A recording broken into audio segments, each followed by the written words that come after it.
You're listening to Unspooled, the podcast where failed prints are just part of the journey. Hosted by Corey from Moji 3D, the guy who thinks filament is a personality trait, and Steve from Layer by Layer, who probably has more spools of filament than forks. Every week we dive into 3D printing, making, and the occasional rant. So grab your favorite filament and let's get unspooled.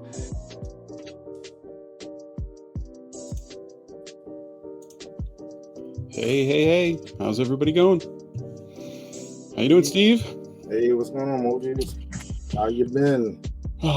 Doing good. So we are officially live. We got a pretty good episode tonight. Tonight's title, The Maker Ethos.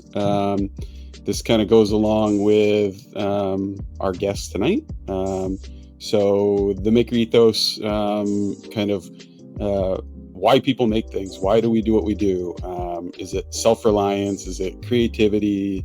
The open source values behind that? And then how making empowers the community, right? And our guest that we have coming on tonight is the epitome of that.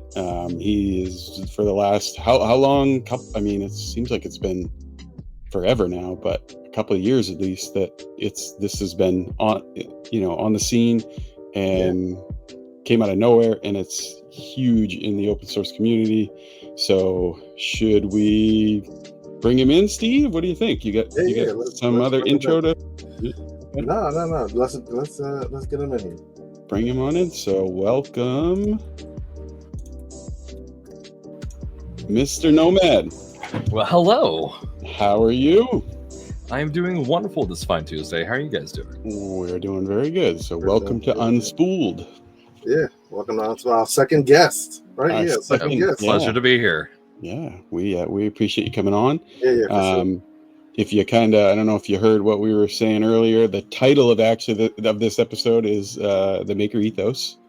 And the idea behind that is talking about why we do what we do, right? Like why we make, why we create, a 3D printing aside, but all of what encompasses making, the electronics, the design, everything. What drives that? Is it like self-reliance? Do people like to make the things that they use? Is it just a creative bone in their body? Is it are they driven by the open source community and the values that brings? And then what empowers those communities to do what they do? And you and Positron and everybody involved in Positron has been huge in the open source community, aside from 3D printing, but especially in 3D printing, that you guys have been driving that, and you guys have been hugely successful in that. So go ahead and tell us a little bit about yourself. Well, thank you very much. I do appreciate that wonderful intro. So yes, I am Nomad. I've been in the 3D printing space for about, I want to say 4 to 5 years now, maybe 6 at this point.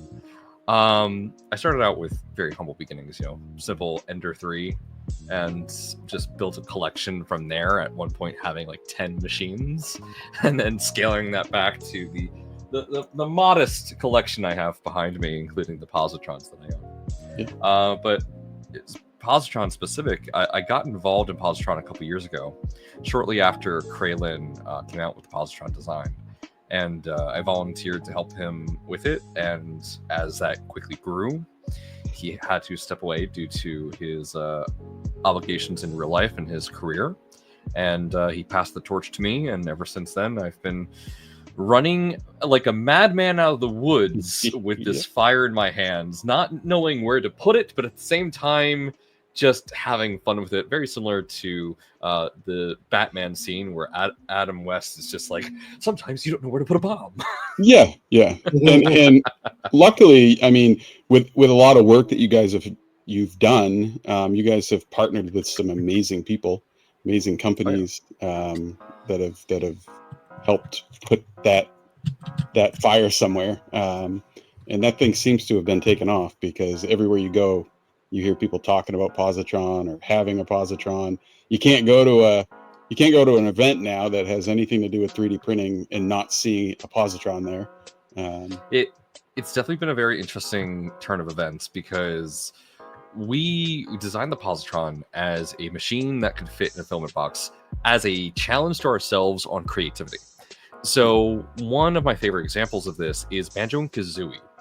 As we all know, the N64 had very limited space on the cartridges, so Banjo-Kazooie had one voice line for every single character, every single NPC in the entire game. It was the same voice file.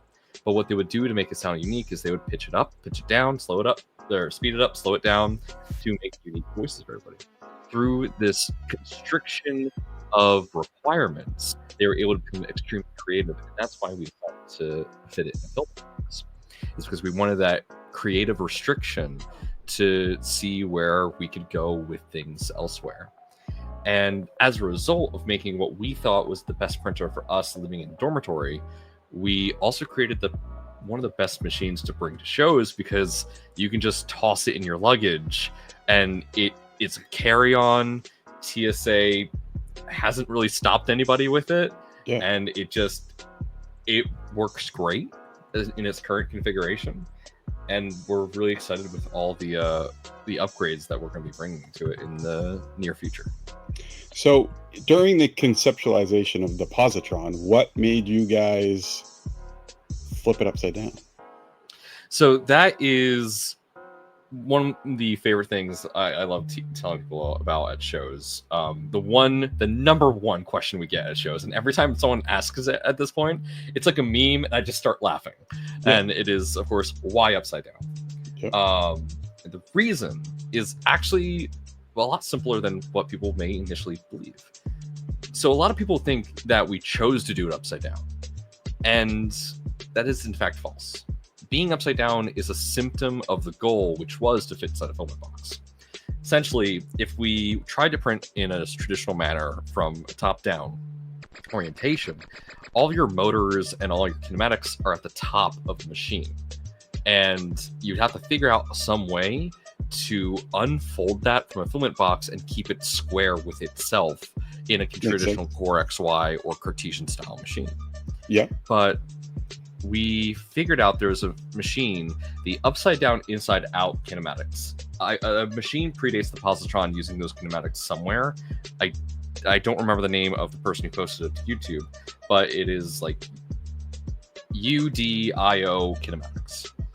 And it takes an HBot system and it flips it upside down in a weird cross segment, which is what we use in our kinematics.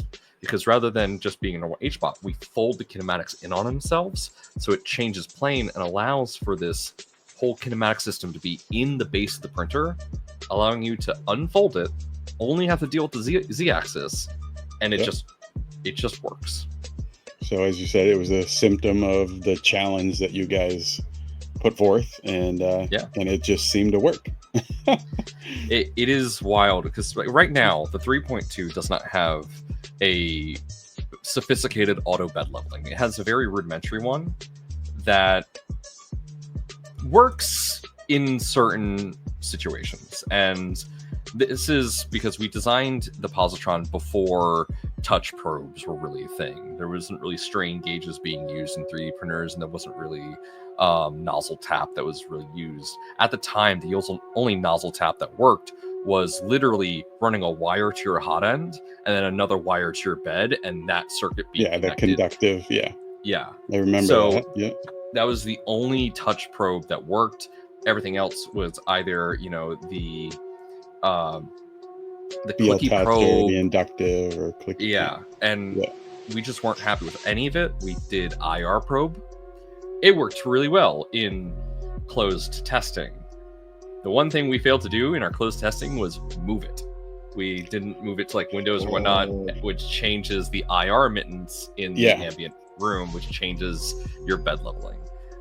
Once we figured out that was a problem, we went back to manual bed leveling, which turns out is faster than auto bed leveling. And people say, oh, auto bed leveling, don't want to touch it.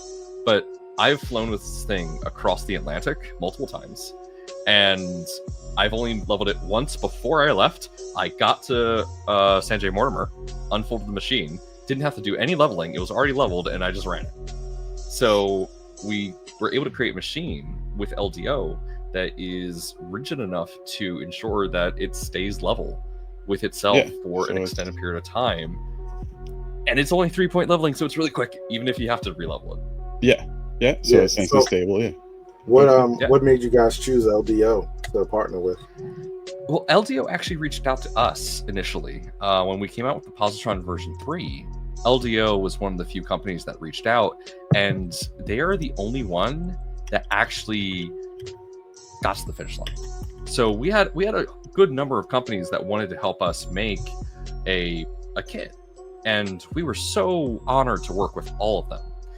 But as time went on and the complexity of the project really reared its head, LDO was kind of the only ones that stayed in touch and still kept the train going.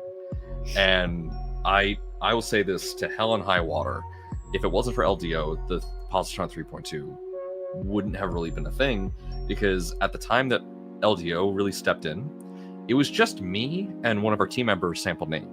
At that time, Kraylin had to step away because of his new job, which, due to conflict of interest, they do not allow him to work directly on the project. But I stay in touch with him constantly because, we love him. But it was a very small team, and if LDO hadn't been helping, I would have gotten burnt out real quick trying to help everything out. But because of Jason, just logistically, we came out the other end with an amazing little machine. Nice. Yeah, and Jason's, obviously like the nicest person in the world, and a huge community advocate, and I'm sure he probably didn't want that project to fail any more than any of you guys did. He always used to want everybody to succeed. So I am immensely honored to be able to call him a friend. Nice. So how do you guys balance like the DIY roots of the Positron with like what people like, the fact that people want like quick and easy and plug and play? Do you feel like it's a printer that could be used in both, or is this definitely a project printer? So I will be straight up to say, at this current time, the 3.2 is a project printer. And that's because, it's a kit printer. You still have to tune it. You still have to get it just right. And we help everybody through that process. In fact, we have a version of Clipper OS that we call Polymaker OS that comes with pre-tuned configurations, and it comes with test prints that if the test print succeeds, your printer is tuned. Because the one nice thing about it being a kit printer, especially with there only really being one variation of the kit, is that there's only one version of the printer. So we know right away, this is the software configuration that is tuned and will work as long as you have the belts like just the right tightness, just this, just that, as long as it is assembled correctly, which we've been told is not difficult to do, which is awesome. It works, and it works really well. But because of the complexity of assembly, it's definitely not there just yet. But we're hoping with the 3.3 and future iterations, we can make it something that is out of the box, ready to go. You press print, it levels itself, and it can just go. Nice. So you basically just unfold it, run through the configuration, and then you're printing. Oh, yeah. We're awesome. Working with an amazing individual, Ella Fox. She is working on a phenomenal touch probe that, from what I understand, works very similar to Prusa's touch probe. And we're currently working on implementing that into the 3.3, which, for those who are wondering, the Positron 3.3 is a drop-in upgrade for the 3.2. It is literally just the toolhead is going to get replaced with a newer toolhead. That's it. So if you've already built your 3.2, don't worry, this is going to be a relatively cheap upgrade. And it's just plug and play, which is the best part. So this was how we were talking about earlier, 3.3 versus a 4, right? Because it's kind of the same. You're just upgrading that tool head. But it's really going to change. It's not going to change a lot of what the printer is, but it's going to change a lot about how the printer is going to work. Yeah. It's so difficult, especially being in charge. One of the interesting parts about being in charge of a project like this is making decisions such as when is the right time to iterate the design. at what point do you say, yes, this is version 4? Yes, this is version 5. Or is this something else entirely? Is this no longer Positron? Is this something else? Like, say, Electron or something, whatever our naming scheme is, which, stay tuned. Yeah.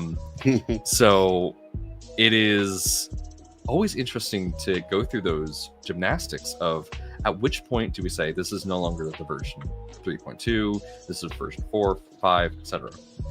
But one thing that we're really trying to do, and this is to try and make up for those who we kind of left behind the version 3. So the version 3.2 is not backwards compatible with the version 3. Admittedly, we probably should call the version 3.2 a version 4. But we kept with it because it's very different, but it's still very much the same as the version 3. Just different in a lot of different places. And if you got all the stuff to make a version 3, there really wasn't much that you could take to the version 3.2. So with the 3.2 and forward, we're making sure that everything has an upgrade path in some capacity.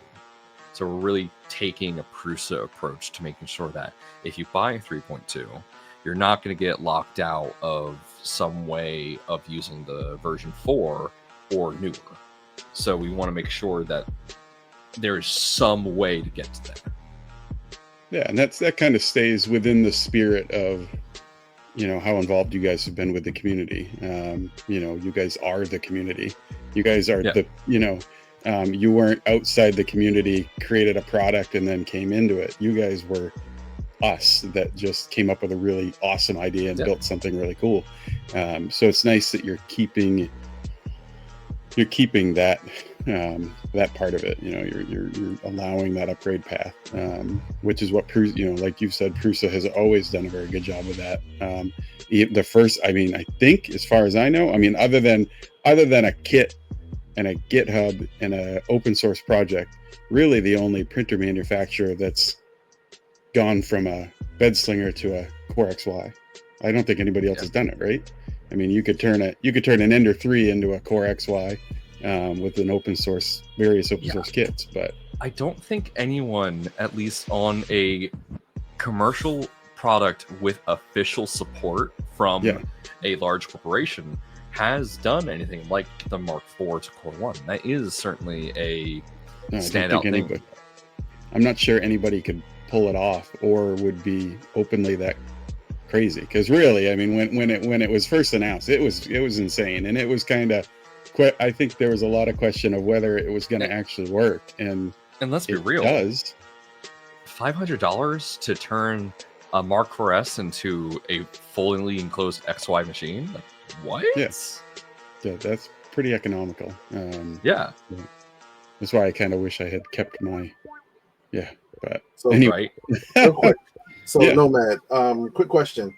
No, well, one thing I do want to say is that what I thought was really cool, and like you said, in reference to like supporting the Positron, I saw you guys at 3D Printopia, and you, Joe, and a couple of guys had a table set up, and you had people bringing in their machines, and you were helping them, fix their issues live, which, that's not happening everywhere, you know what I mean? And so I thought that was like freaking huge for you guys to do, and offer that level of support, to your users.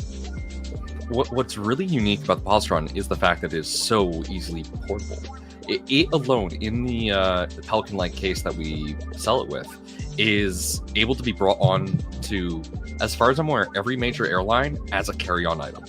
So you can just bring it with you across the country with no problem whatsoever. And as long as you keep your tools and your check bag, they're not going to stop you. The only times I've been stopped with the Positron is when I've accidentally left my filament cutters or my screwdrivers in the case. And thankfully, because they're so small, they've typically let me through. But I can't say that will happen for everybody.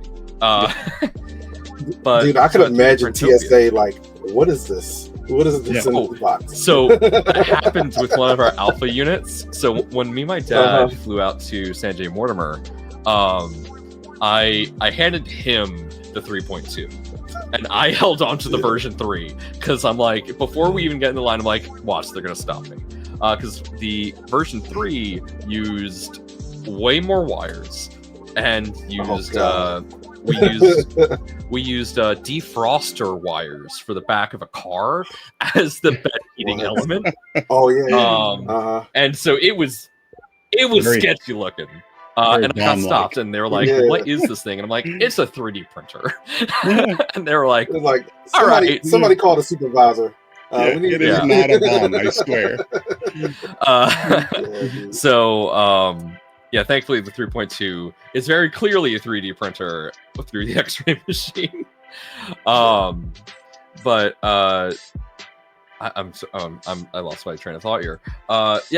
The pit crew is what we called them. Mm-hmm. So at 3D Printopia, we had this really cool idea, which is let's have a pit crew, because for the most part, most things that need to be troubleshooted on Positron are relatively easy to troubleshoot. We figured, hey, let's have a pit crew where we can troubleshoot machines and get them up and running, which is something that, as far as I'm aware, up until that point, only people who have had their local machine be able to be brought in could do. So we were able to fix multiple machines from a whole host of people from the community, and that's a free service we do.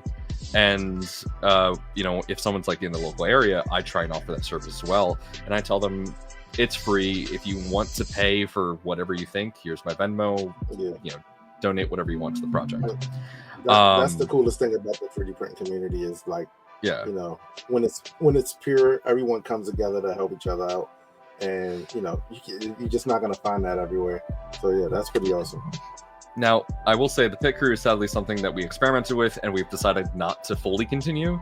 We will still help with some troubleshooting at the shows, and that is something that we can still do. But essentially what ended up happening is we had like 2-3 guys stuck behind the booth the whole time just fixing printers, and we realized that's not fun. Yeah. So we're working on a system to hopefully bring back the pit crew, but we're gonna limit people to you can only be behind the booth doing pit crew for an hour per day or something like that. And nice. Maybe it'll come back one day, maybe if it's like a sponsored thing, possibly. But it is something we really loved doing. Is this something that we got to balance correctly? Yeah, especially when you're at an event like that. You guys are there to kind of spread the word and communicate, and talk with the community. So being, like you said, stuck behind the booth thing, and I'm sure, and as the community, the vast majority of the 3D printing community is going to be perfectly fine with that, and they're going to be understanding. So, one thing that we're very proud of, so we use Discord as our support method just because it is the easiest for us to maintain. We have a support ticket system for people to message us with their issues so that we can help them troubleshoot the printers before they go to the retailer and have them either send replacement parts. And this helps significantly when it comes to the warranty path that has to happen. With a machine like ours that is so drastically different, there's going to be warranty things. And, we're going to honor the warranty because we want to. So with us being involved in the support process, we can essentially say, hey, Positron team says this part needs to be replaced. Take that message to your retailer and they'll replace it for you. And that makes the support process so much easier for people because they can just go to the retailer and be like, hey, Positron said that this needs to be replaced, and they can just send the replacement part. No back and forth, weeks of troubleshooting. It can just be done right then and there. Cool. So, what are your future plans for Positron? Are we getting a Positron XL, or are we taking this to the next level? Collapsible Core XY, corner type deal? One of my favorite things to say is that we're cooking. We've been working on something for the past 2 years that hopefully we'll be able to announce very soon. But so stay tuned in that regard. But I am able to talk about one of our next side projects, which is the Prusa wire. So if you guys haven't seen, the Prusa wire was a hair-schemed idea that I came up with. Essentially, what I saw was this. Switch wires never sold super well because for just a couple $100 more, you could get 300 2.4 Trident. So they were a very interesting position in the kit market. So when I saw that those kits became less and less available, I realized something. There's a lot of dead stock of switchwire parts. And then when I saw that the Mark IV to Core 1 upgrade was being released, as soon as I saw Core 1 in person, I started figuring out what part went where in this upgrade path.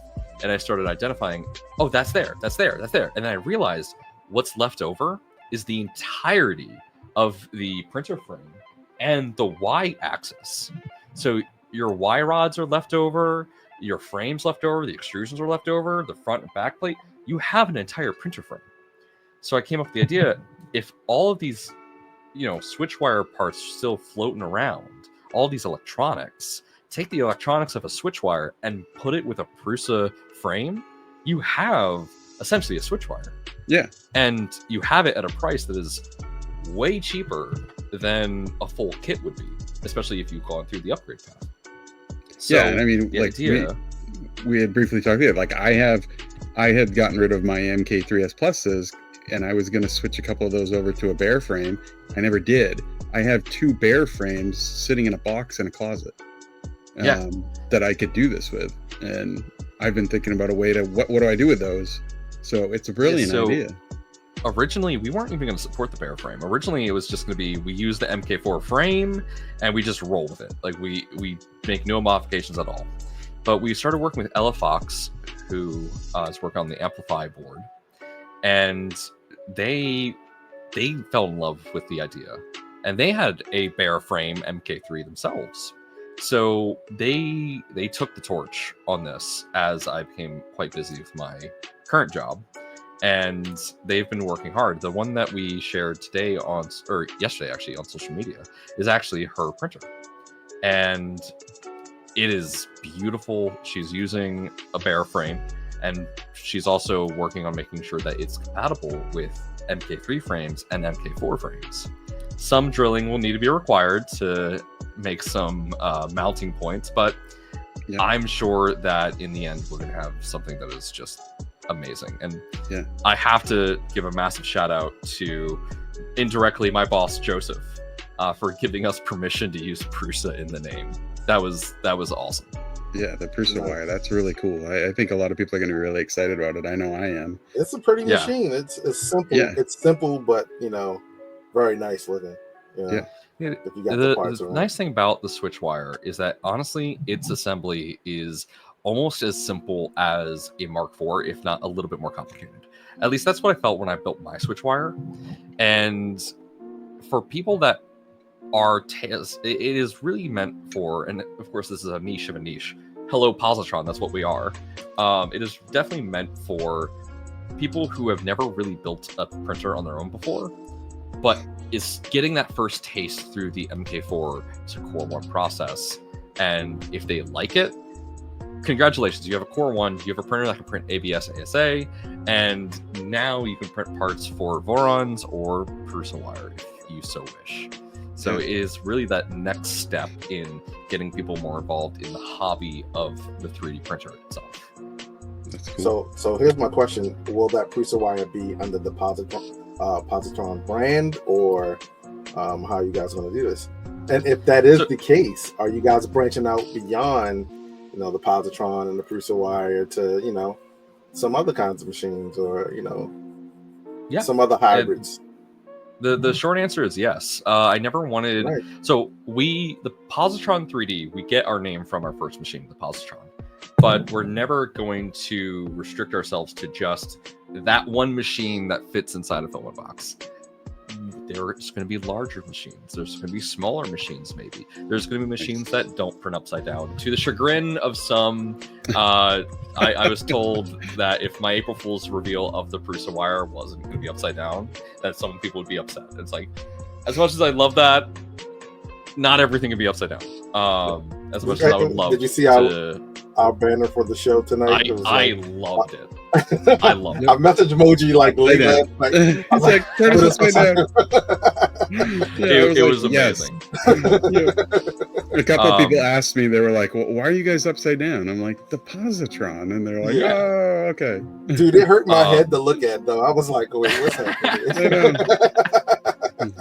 So yeah, we want to expand into other stuff. Another project we're working on is called the gluon, which, if you don't know your particle physics, is a subatomic particle of the atom. And the idea is that the gluon is an extruder that here is an orbital extruder, and that sits on top of a pancake stepper. So inevitably is about that big. So the idea with a gluon is we take everything that's in this orbital extruder and we fit it into that bar right there, 1 centimeter tall above the motor. So massively shrink it down into something that is much smaller. And this is hopefully going to be machine agnostic. So you could put it on a Voron, you could put it on, a salad fork or whatever you want, including positron, of course, and make this ultra compact extruder that has a similar feeding mechanism to Prusa. I do want to say we did not reference Prusa's design, but it does work similarly to Prusa, where it has a large tooth gear that grabs the filament, giving it a ton of friction with the filament and just a ton of gripping power. So hopefully TPU will be really easy to do. Nice. That'd be awesome. Yeah. So we are coming up towards the end of our guest segment. For like the last minute or two, can you kind of tell everybody where to find you, and then I got one more question. Are you got one more question? Yeah, are you guys going to be at Murph this year, or is Positron represented at Murph? Sadly, Murph is in a weird spot for all of our team members, where it's just a little too far to get to. So it's sadly not something that we currently have plans of going to. We will be at Open Sauce this year. I will be there personally, and as well as Joe from our team and Jason from LDO will be there. And we do, of course, because we are in the Philadelphia area, we will be at 3D Printopia. And I'm hoping to be at San J. Mortimer next year as well, but we'll see. Nice. You can always find me at Positron 3D on X, as well on Blue Sky, and at NomadsGalaxy. I do live stream on YouTube under NomadsGalaxy every Monday, Thursday, and Saturday sometimes. And hey, for those of you that are a fan of Printed Solid, my employer's filament, I do a filament giveaway every stream that I do. And that is something very fun that we can do. But before we end this, or before you guys end this, I do want to answer the question I think you posed at the beginning. Why do makers make, essentially? Yeah.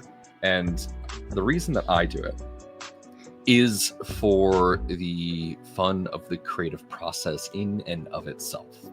One of my favorite things to do is come up with an idea, and the fact that 3D printing is this amazing rapid prototyping system that allows me to iterate upon these designs, upon these ideas, allows me to just really bring whatever is burning in my mind into reality is something that's absolutely amazing. Like, I mean, look at this Frax arm. This is a whole, arm that holds a soldering iron, and it stays straight no matter what I do, and that is just a beautiful thing.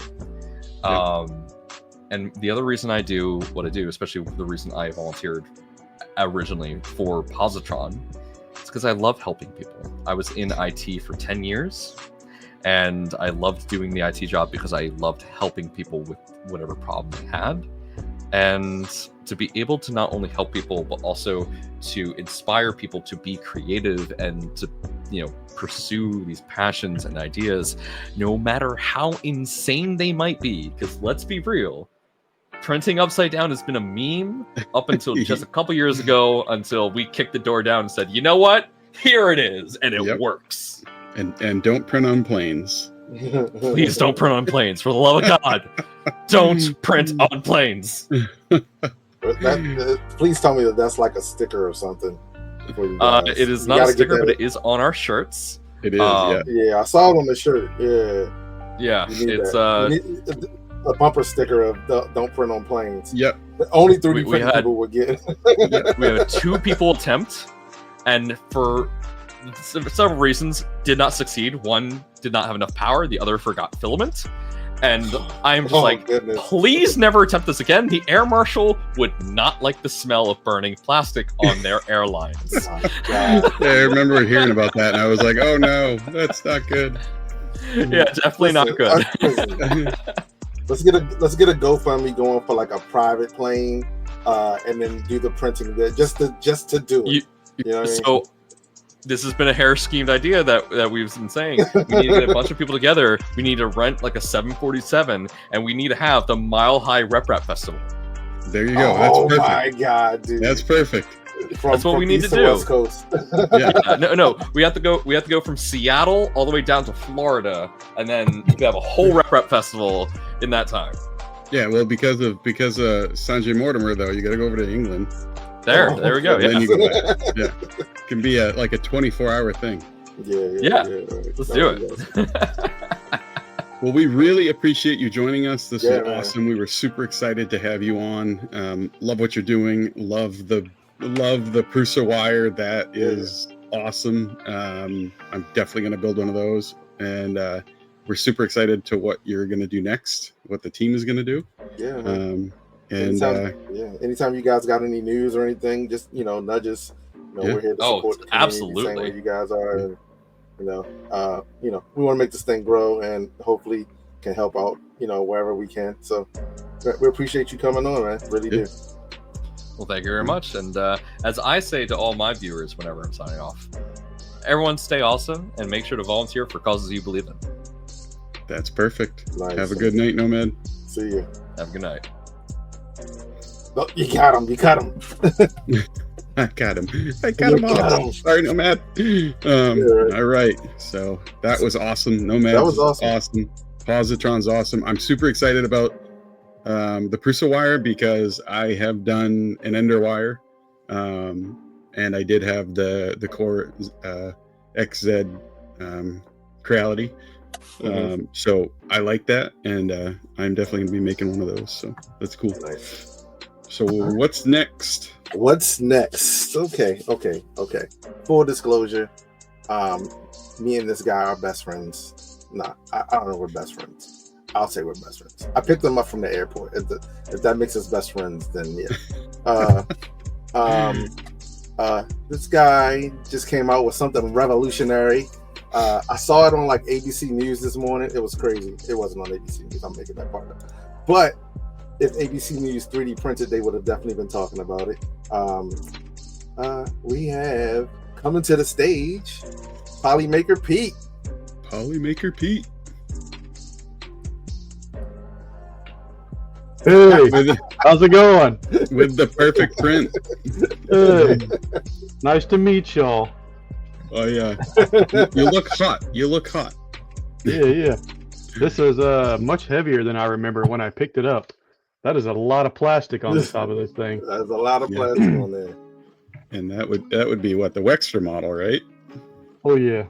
Yep. He just released this today. First Stone or something like that. Yeah. Yeah, that's a I think he good was model. calling this one like Emberson or something. I don't remember. But yeah, super cool. Firestone or FYR Stone or something like that. Yeah. I don't know how this was one that this is one that he actually made. He made it like a week ago and he wasn't satisfied with it. So then he made the other dragon that he released today. So I'm like, So now you got both. You're gonna make two models for my launch. Like, hey, I'm not gonna argue with that. Yeah, and that's good. That's a pretty that's a cool everybody that I've talked to, they're like, oh yeah, I'm gonna print that, even if they don't have the VC, they're still gonna print it. But yeah, that's gonna be a popular model for a while. Yeah, I'm super partial to the fire gradient. Yeah, super nice. That's my favorite. Tell us about that fire gradient. Give us the this fire gradient is fire. Literally, this stuff is crazy. My first print with it. So I print all the Wexter stuff, and I have a thing about making his mini dudes not so mini dudes. So I was looking through his model library, and I was like, which one would be the best for fire? He has like 6 or 7 models that are perfect for like a fire gradient, and then this was one of his recent ones. That's perfect. And I was like, oh my goodness. Yeah, when he came out with those the Fantastic Four ones out, that was the one I was like, I have to print that. So that good. thing looks sick. So good. But this is all HT-PLA.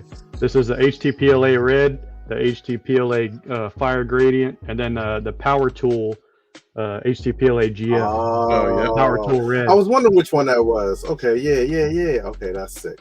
But yeah, super that's sweet. nice. This is probably one of my favorite prints here late. Well, all of these gradients are sweet.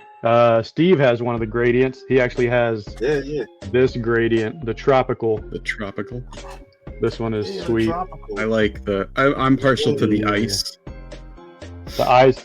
So, fun Being fact, from Maine, the ice. I like the ice.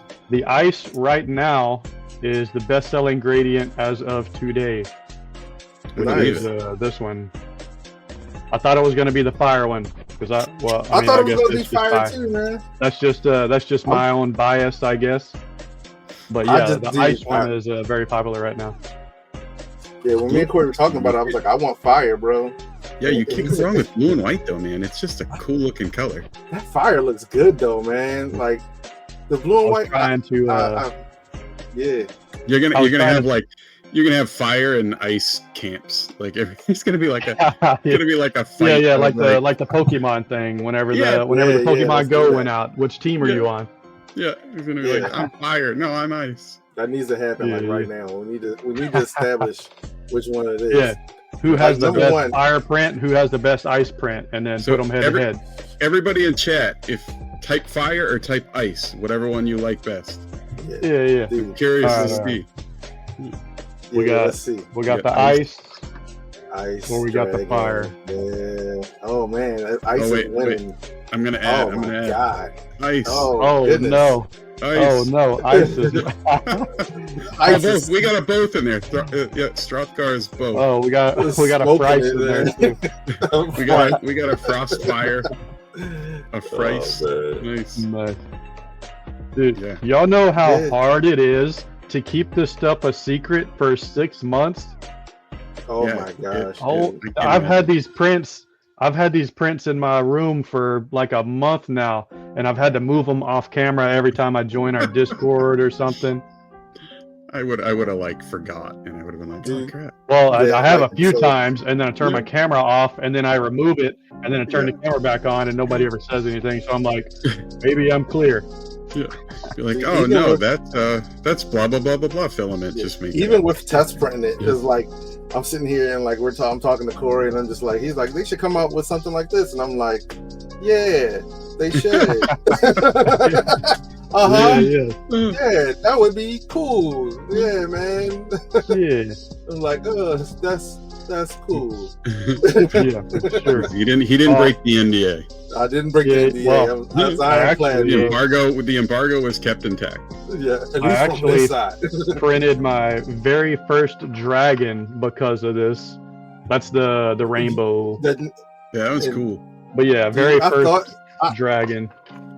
I almost did, but I was like, I wanted to make my own dragon, so that's the only thing that held me up. I'm like, oh yeah. I was like, I gotta do it. If I'm gonna print one for the first time, it's gonna be my own.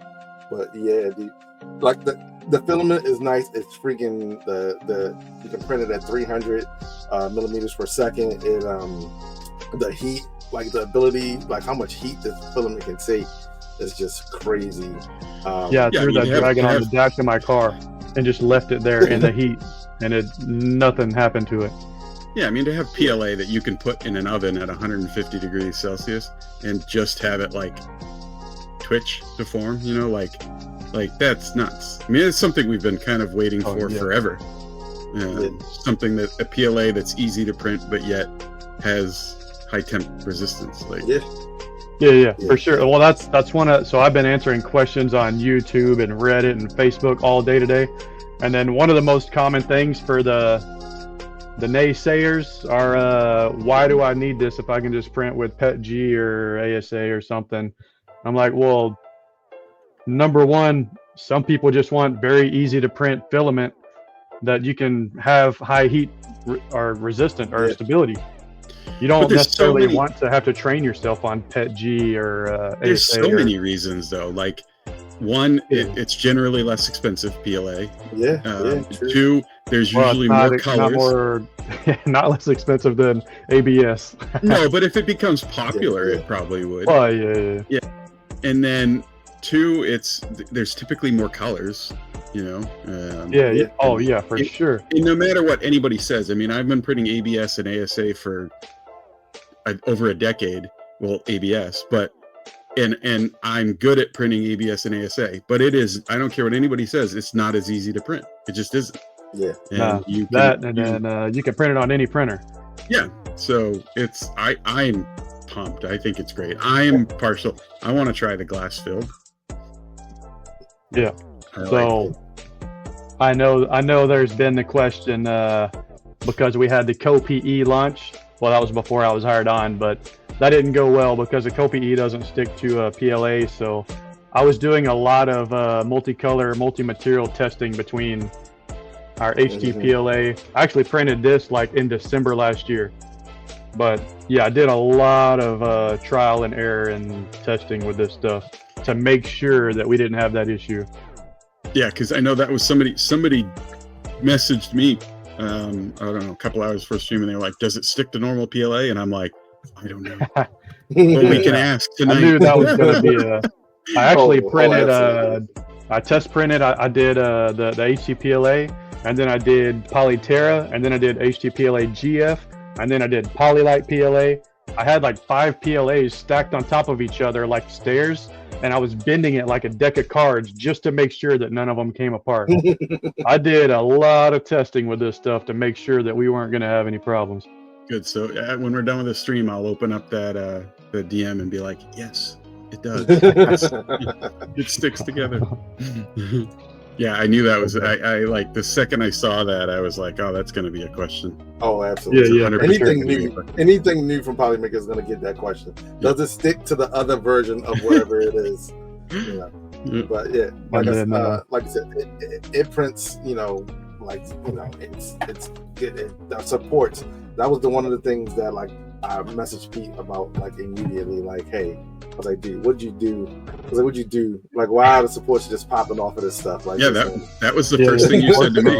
Yeah, the first thing Steve said to me was like, oh, the supports. When we were, whenever we were developing all this and I was doing all the test printing, like I had to give my initial feedback to our R&D department. And so I had to give them like a whole write-up, everything that I found with this stuff. And one of the key features that I had written down was very easy support removal. And then as time went on, we decided, is it important enough to call it a key feature? And then we decided, nah, it's probably not that important to say super easy support removal. But then I started finally getting to the point to handing out all this filament to all the testers and awesome squad members and stuff. And then all the messages started coming back. This is so easy for support removal. So I'm like, maybe we should make a few videos on super easy. We're going to put that as a bullet point. That's going to be, I mean, to be honest, that is a feature. That's going to be huge for a lot of people because that's one of the things that a lot of people even printing PLA complain about is hard to remove. Yeah, I mean, like Kit Kiln doesn't make all of his models require no support. So now if you can kind of still get the same quality or easier prints with easier support removal, I mean, that's a win-win. Oh yeah. Well, the supports on this thing, it had supports all under the chin and then obviously under other.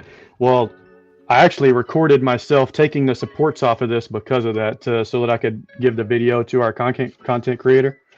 And I was literally just peeling this stuff off with just that simple.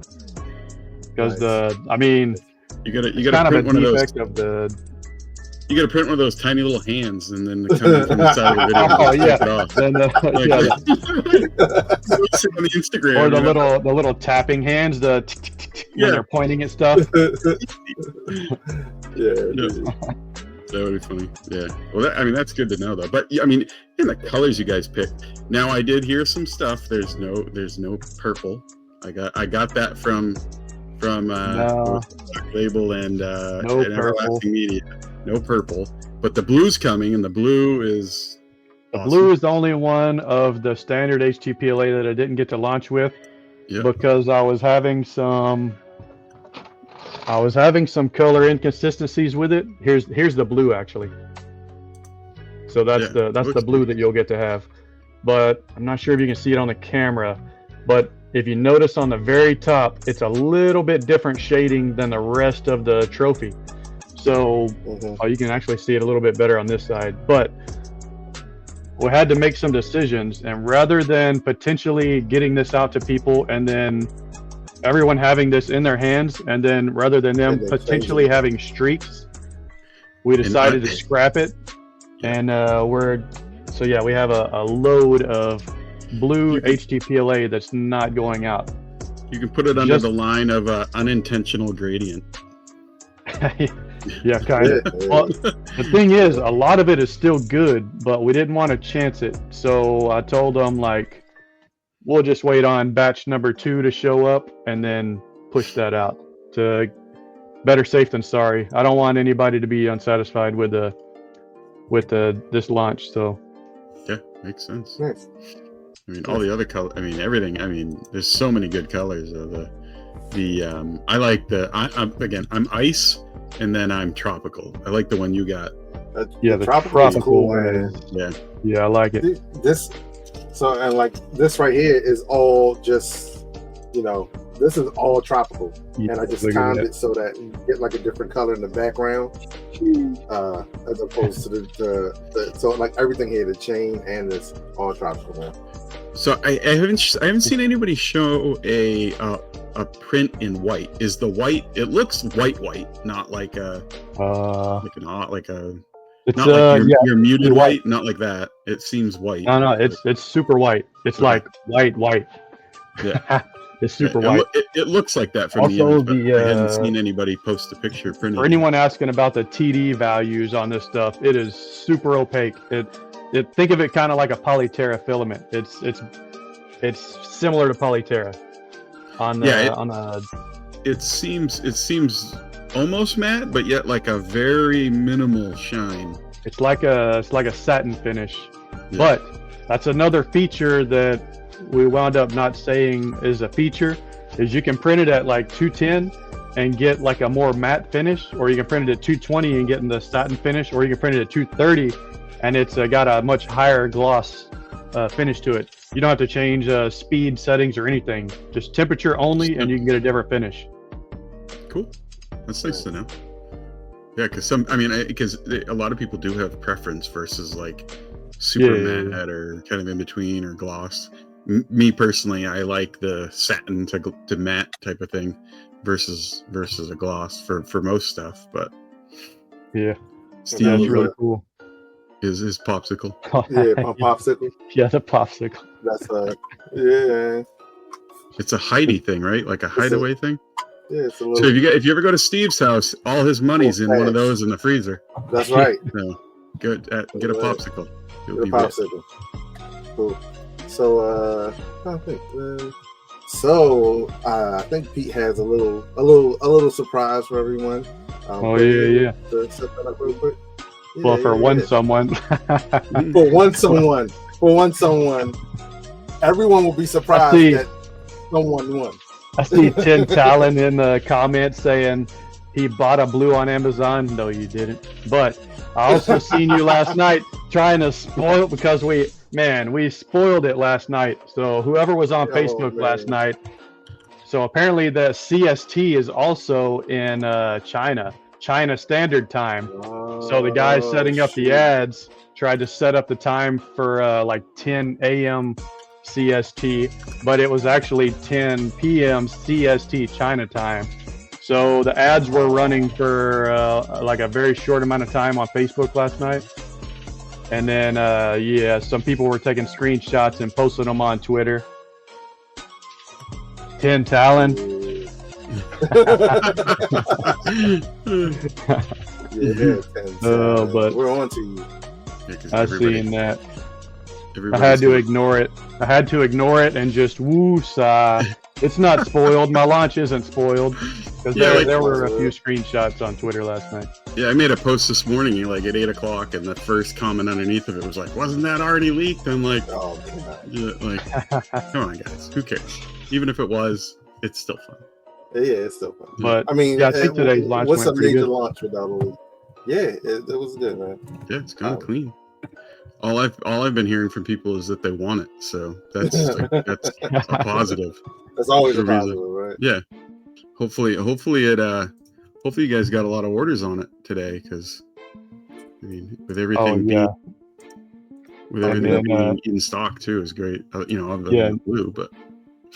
And Tech Jeeper said one of the pictures yesterday had the HTP covered up. Yeah, another spoiler from yesterday. I had a heck of a day yesterday. So that picture was not supposed to be released. So yeah, that was fun. I had to get a bunch of posts taken down yesterday, like 6 times. You need like the Jedi, like that's not what you didn't see that. Like not the droids you're looking for. I was scouring the internet. Take that down, and just so somebody would get on there and take it. Don't show that. What are you doing? It was funny. Okay, so all right. This is good for international too. So just anybody in the stream. It'll be a $35 voucher for the any Polymaker filament. Nice. So Compliments of Unspooled. Yeah. Okay. So here, get this set up. There you go. So, all right, so just enter hashtag Unspooled 3D in comments. We'll do it in like 2 minutes. So get them in there quick. We're not gonna hold Pete up too long. He's had a long 2 days. Yeah, I'm sure he's ready. I'm running on a solid 4 hours of sleep. Oh, man. No lie, I had to reprint this morning because the first one didn't turn out the way that I wanted it to. So yeah, I'm on like a solid 4 as well. I was like, I gotta get this done because I'm like the first one I had I didn't like it, and I was like, I'm gonna do it again. And I reprinted it, and it turned out nice. So yeah. Yeah, man, Pete's you're in the big leagues now. This time last year, you were like just a regular Joe making light boxes. I was just a regular light box Joe. Like a regular. I remember seeing you. You were just Texan. I mean, really, the only thing that's changed is that now when we see you in the Discord chat, you have a Polymaker shirt on instead of a tan polo shirt. These are hard to come by. Yeah, I only get one per event. Per event, nice. So I've been collecting them. All right, so we got 20 entries, guys. So keep hashtag Unspooled 3D. Unspooled 3D. Get everybody in there so you have a chance to win. Because we're the same one every day. Yeah. To grab a roll of the new filament. I'm telling you, the tropical is nice, especially with summertime coming up. It's gonna be cool. I'll release my Kahuna thing. You're gonna have to play with the settings to kind of get it the way you want it. Well, based off dimensions, it's probably gonna be an ice. Terrible.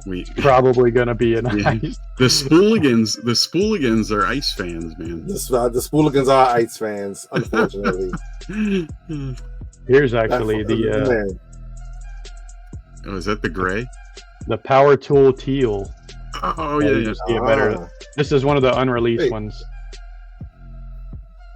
Who has teal for power tools? Or I don't think I can say it. Makita. Yeah, I was just say starts with because we all know what the red is for. We all know what the yellow is for. Oh yeah. It matches. This actually matches very good. Very good. I scour the internet for like the hex code for the. No, I purchased tools from each of these 4 brands and shipped them to China. and our color matching department had this 3D print sitting next to the power tools that I sent them to match it perfectly. It was super cool to see. It's funny that you bought them here and sent it back, considering they were probably made there and then shipped here. Probably so. Turn around and ship them back. I'm sorry, I only use Harbor Freight tools, so can we get a line for Harbor Freight tools as well? Thanks. Now, do Do you want Thanks in Bauer advance. red or Hercules red? Right? Because I'm a Bowers person. I'm not rich enough for Hercules. Oh yeah, Hercules. Is that like the higher end? I think Hercules is the higher one. Bowers I don't know now. I got the red stuff. I got the red ones. All right, cool. Do we want to go ahead and we want to go ahead and draw this? Yeah, let's draw it. All right. Yeah, let's see who's okay. Here we go. Lucky. It's gonna be Stay Creeping. I know it. Whew, that was close. Oh, it's slowing down. Oh, I thought it. Oh, Daddy Wazzy. Yeah. Daddy Wazzy. Also a tester, so that's hilarious. Do we want to let... So Daddy Wazzy was one of the Lucky Awesome Squad members. He actually got to test this filament. He actually got some of the fire. So we'll leave it up to him, I guess, whether he wants to toss it back in or if he wants it. Nah, let him keep it. He didn't get to choose which he didn't get to choose which filament I sent him. Yeah, I made the list and I sent him out. Now he gets to choose the one that he wants. He had fire, so he can get ice to match it now. Yeah, I think he was wanting either the tropical or the ice or something whenever he was messaging in the chat. But yeah, I mean, if y'all want to let me shout out the Awesome Squad for being active in the Discord, the Polymaker Discord server. You can be in the Awesome Squad. And I actually, fun fact, Lil D, y'all probably know Lil D. She was the first one. She received it before any YouTubers or anything. Just out of our Awesome Squad, she received I sent her the ice. The ice. But yeah, she was the very first one to receive the HT-PLA outside of Polymaker employees. I want to see what Daddy Wazzy picks for filament. We'll probably see some really cool Daddy Wazzy. What are you planning on getting, Daddy Wazzy? Ice. I seen someone earlier say team dang, not Ryobi. What's the light green one? Where the heck was that's that? Ryobi. Yeah. Ryobi. Yeah, it's like a neon green. Yeah, that green is so nice. Oh my goodness, I love it. But that's cool. I mean, I'm kind of partial to all these colors. I picked all the colors, and then I sat there and I was nitpicking the colors for months, like literally like probably a whole month.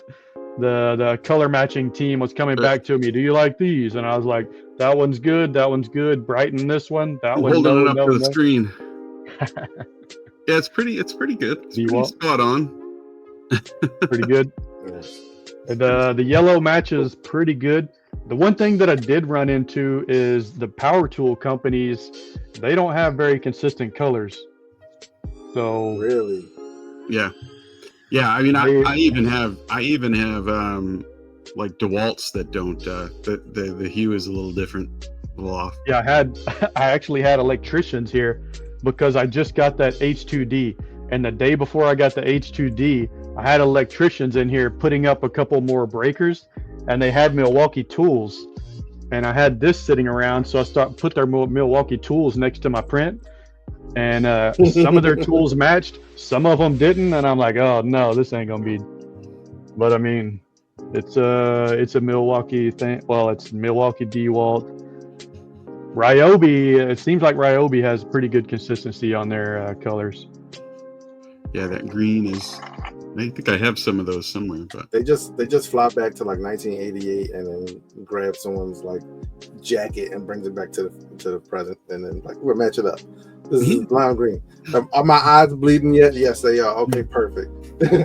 We have Ryobi tools all over the house. I'll say. I like a good lime green though. I'll probably get some. I'll probably order a couple of those spools. It'd be nice to have. Yeah, my Shirtle logo is like the Shirtle logo is like a neon green, and you know how hard it is just to not be like, we're putting my green in there. It is. Even though it's not going to sell that many. It wouldn't have been that hard for me. I'd have been like, hey, make this, and I need at least a lot. You need a pallet. Trust me. Don't if I was ever in the position to get burnt orange in bulk, I'm like, do it. Truckloads of burnt orange. Let's go. So, yeah. Oh yeah, that's your favorite color, right? Burnt It orange. is. Now It's a good color. It's a unicorn, right? It's like, okay, well, because you don't have it, I want it even more. And probably once it comes out, I'm like, it's whatever. Well, like the mid 2000s, every new car that came out had a burnt orange. Every motorcycle that came out had a burnt orange. Yeah. Well, Popular. yeah, I had some friends upset with me that they didn't get some of this stuff, but I knew that was going to happen. I can't give it to everybody. Dang. Like before launch. It's like, Steve got. I think Steve got 2. He's special. He got 2 out of the Awesome Squad. Steve is one of the Awesome Squad members. You making me a target, man? Oh my gosh! They gonna hate me. Yeah, Steve. Yeah, Steve's special. Everybody, Steve's special. You're gonna be getting DMs. That's right. Why do you get that? And I know. Steve, slide me some of that HT-PLA. What the heck? Right. Cool, man. So we appreciate you coming by, and sharing the new product launch with us. Anytime, man. I had there it is. Sure. Hashtag rigged. Oh goodness. Peekaboo. Yeah. Oh, but yeah, man. Feel free to stop by anytime. I'll probably see you in like an hour or so. It's hard to time out with somebody you know. Yeah, thanks for coming, man. We appreciate it, and congratulations to Daddy Wazzy. Yeah, congrats to Daddy Wazzy. Everybody go out and pick up a roll of of the new formula, test it out, let us know what you think. Let Pete know what you think. He's always around. He's always in the Polymaker Discord, and he's open to criticism as well. So he's got thick skin. If there's something you don't like, please tell me, because I don't want to be caught off guard by that. So if you tell me something's wrong, then at least I can prepare for the waterfall of hate coming my way. Because once they post it socially, man, they just people just jump on the bandwagon. But yeah, thanks again, Pete, man. See you. Thanks for having me. See you. See you, man. Peace. We both hit it at the same time. I think from now on, you removed it, I added it. Yeah. You do that. I won't do that. You do that part. All right, cool. So that was Pete. Everybody knows Pete. Polymaker Pete. That's like the best name, man. Polymaker Pete, right? I know it's right. It's like the perfect name. It's like Peter Parker, right? Yeah. Polymaker Pete. So we didn't really get to go over anything new. No, so anything new from Remurf in the time being? Like I still haven't really seen. I mean, I think people are already now starting to talk about Midwest. Yeah. We're already starting to talk about Murph, so. I like Murph. A lot of people complain about the heat, but to me, Murph is like, pun intended, letting your hair down. You can come there and just kind of like relax, and it's not like, people are there to sell stuff as hard. You know what I mean? There's not a lot of like, secret meetings happening. It is a very chill, event. And I'm going. I'll be there probably all 2 days.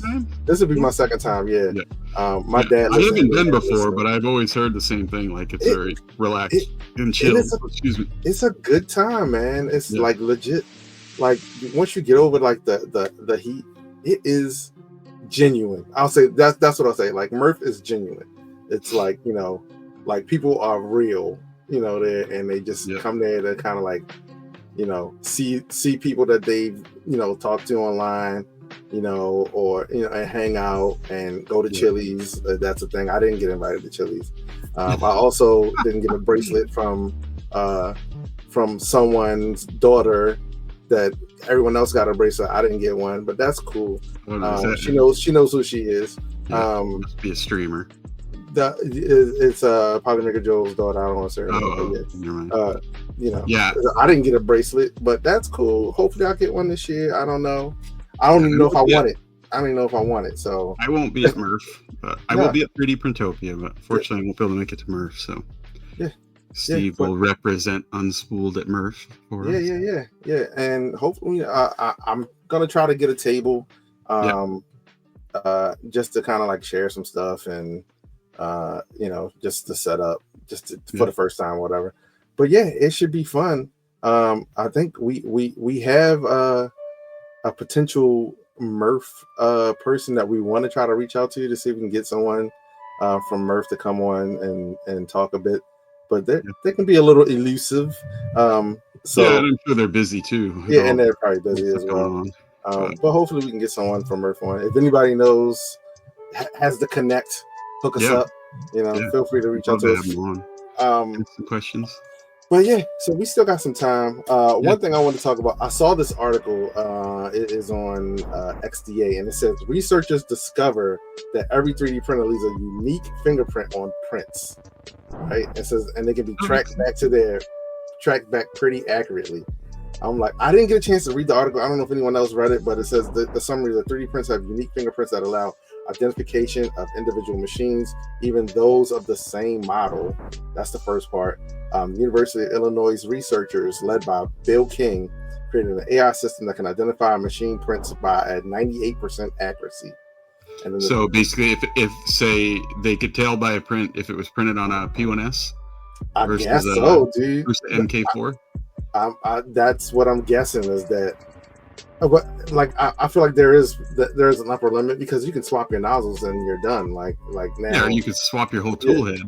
Swap your whole tool head and it's different.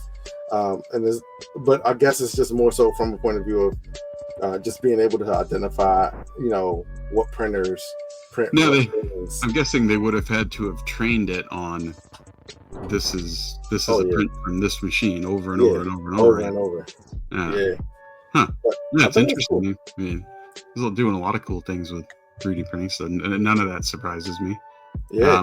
Another person that I'd like to have on at some point is, because he's doing really cool stuff, is Phil from Ember Prototypes. Mm-hmm. Yeah, he's doing a lot of those like medical resin prints and stuff, and he's doing some really cool stuff. But nice. And then the other thing that we had talked about kind of briefly last episode, but we kind of pegged it for this one just because with Nomad being on and us being like that Maker Ethos episode, we wanted to talk about the Philips fixables. Yeah. And about companies putting more companies out there making it easier for us to just print stuff, right, that they put on. And I didn't know if anybody in the chat had seen any other instances of that. I know if you look on Philips, they have, like the razor attachments and stuff like that. But that's the type of stuff that I'd like to see more, because it gives that stuff like what Nomad was saying, is that you have that creative size where you want to create something, but also that that part of the Maker Ethos that is just self-reliance, right? Like if a part breaks, you're able to build it, or you're able to print it. So if anybody finds stuff like that, we'd like to hear more of it. I've looked briefly, but right now, obviously, the Philips fixables is everywhere. But if you do see of anything like that, tag us on X or Instagram or Blue Sky or wherever you find us to let us know, because we'd like to talk a little bit more about that stuff. So yeah. We also have started a Discord. Actually, Strothgard started it for us. Yeah. So keep a lookout. It's there. I'll post the link. We're still kind of trying to figure out where we want to go with it. But I don't want to make it another like Discord that people have to kind of like manage in their long list of Discords. But it may be something that we're only like super active in while the show is on, and checking in and maybe checking in on prints and stuff like that. But who knows? It may grow into something more than that. And I think two of the important threads in there are going to be like ideas and feedback, because obviously when we started this, we wanted it to be about you guys and what you want to see and how you want us to do things. And so the ideas and feedback one, and then Another one is the be a guest. So if you're anybody, if you're a maker or you're into the community and you're interested in coming on as a guest, hit us up there. We've got a pretty long list already of people that have been interested. We've got some really cool people lined up. So hit us up there, and we'll put you in the list, and we'll reach out. So because we want, if you're a maker or a creator or a tinkerer or anything, and you want to come on, we'll highlight you. So we may do something similar to today, where we'll have a guest at the beginning, and then someone who comes on if you're working on something cool and you wanted to share it. We'll have you guys pop in and share what you're working on, or any projects you're working on that you wanted to shed some light on. Anything that you want to talk about. Actually, Strothgar, he says McMaster Car, which if you're a designer like me, I'm a fusion designer. McMaster Car is like the best catalog for bringing parts into your designs.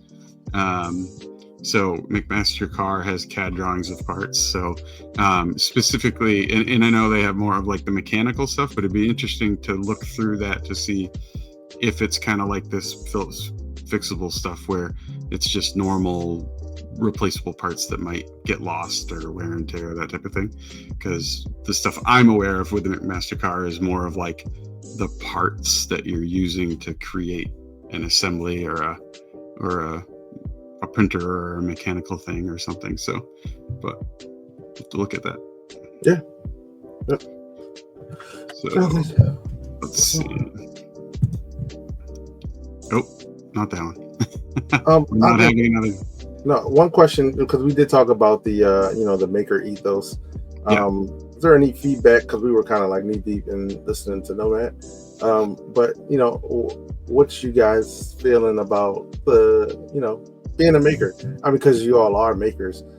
Even if you don't design and you just do printing, you're a part of this whole thing that is 3D printing, and there's so many parts to it that like no one, and I don't feel like this is the case, but I don't feel like anyone's left out. You have designers working with people who love printing. You have people who love printing seeking out designers to help them come up with like stuff that they want to make. Holistically, how do you guys feel about being a maker? Because that's what you guys are. Corey, how do you feel about it? Yeah, I've been into 3D printing for a long time, and the first 5 to 6 years of me being in printing, my making was the printer itself, right? Building and making the printer.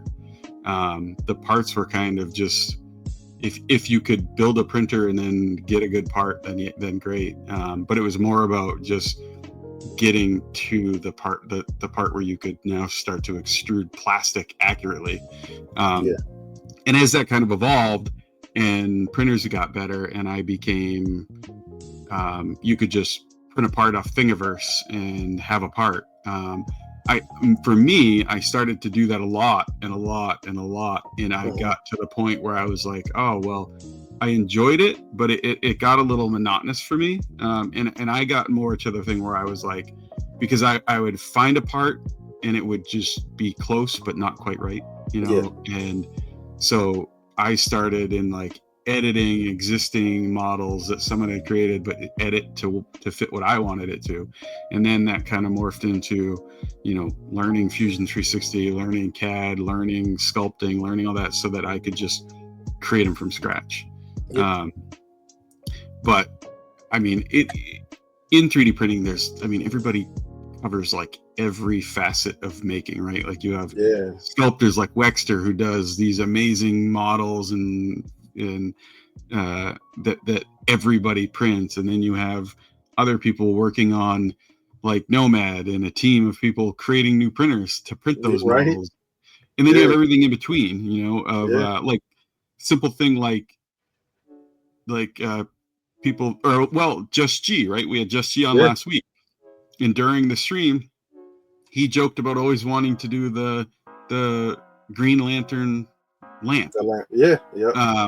so he was like, yeah, you model it and I'll make it. So I now this coming Saturday, we have a stream set up where we're going to model the Green Lantern's lamp, and then he's going to print it and make it on his YouTube channel, you know? So just simple stuff like that, you know, and I like the I like that fun stuff, like the cosplay and the prop making too.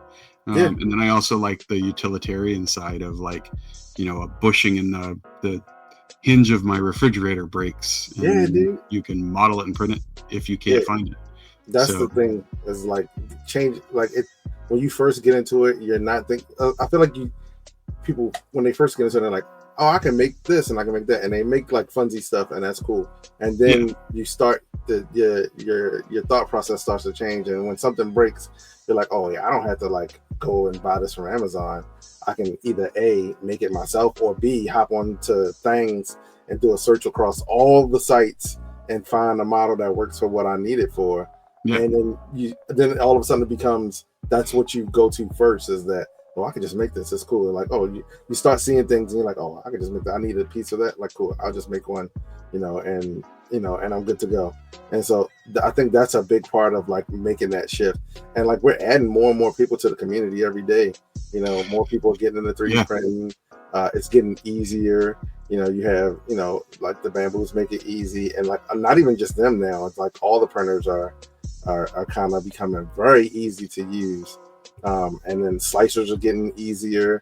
There's a new one, Just Print, that came out recently with some AI built into it, and you can just say like, hey, I want to make this print strong, and it'll say, well, do this to it's a plugin on Orca.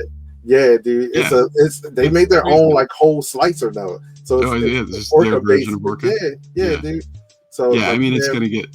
I mean, it's so much easier now anyways, but that's going to make it even easier, because you're not going to have to tune your profiles, because you can just have AI do it for you. But like Strothgar says, he likes building and fixing the actual printer.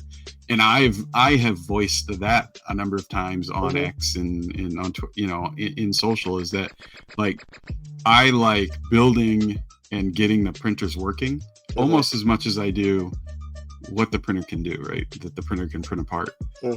So I agree with Strothgar. Like, I'm that, and then you have like the electronics people out there that, I participate with one of my local maker spaces here, and the vast majority of the people there, you have people like me that like to 3D print, but most of the people there that 3D print, they're not doing it because they like 3D printing as a hobby. They're doing it because they're like they build electronic devices, robotic stuff, and they use 3D printing to print parts to hold those electronics. It touches so many different things, and like I talked with a guy not too long ago, a friend of mine, and I haven't known him for that long, but he found out that I 3D print, and he is a retired, owned a contractor. He owned a construction company for years. And when he was a contractor, he had this tool, and it was this square it was basically like a giant square that did other stuff. And it was something that he made on his own, and he used it for decades. And other people, now that he's not in the job anymore, a lot of people are like, oh, I would love to be able to buy that. So he reached out to me to say, hey, can you model this for me and print it, because he's in the process of patenting it, and he needs to have a working prototype of it. So in order to do that, he's like, I don't 3D print. I don't know anybody that 3D prints. And he met me, and now I'm going to model it and print it for him. And then he's going to use that to get his patent, so, and he's in home building. So, it's useful for so many things. Nice. Cool. I'm trying to think, we got anything else on the agenda? No, I don't think so. I think we covered everything that we wanted to cover. So Yeah. and we're right up against that time, 9:26. We usually are trying to wrap up at 9:30. We've gone over the first two episodes, just by nature of trying to learn how to organize and keep us on task. But no, I appreciate everybody coming out. Nomad was great. Thanks to Steve for getting Pete, on. Congratulations, Daddy Wazzy. All right. I'd like to see that print of whatever filament you pick, but I think we're gonna call it for tonight. So Cool. Let's pick a raid target. Jano's streaming, Zombie streaming. He's also talking about HT-PLA. Let's go for Jano. Jano? Well, we did Jano last week. Let's go Zombie. Okay, we'll go Zombie, because Zombie's... Yeah. Okay, so we're going to raid into Zombie Hedgehog. And once again, thank you guys for coming and hanging out with us. We will see you guys next week. Yeah.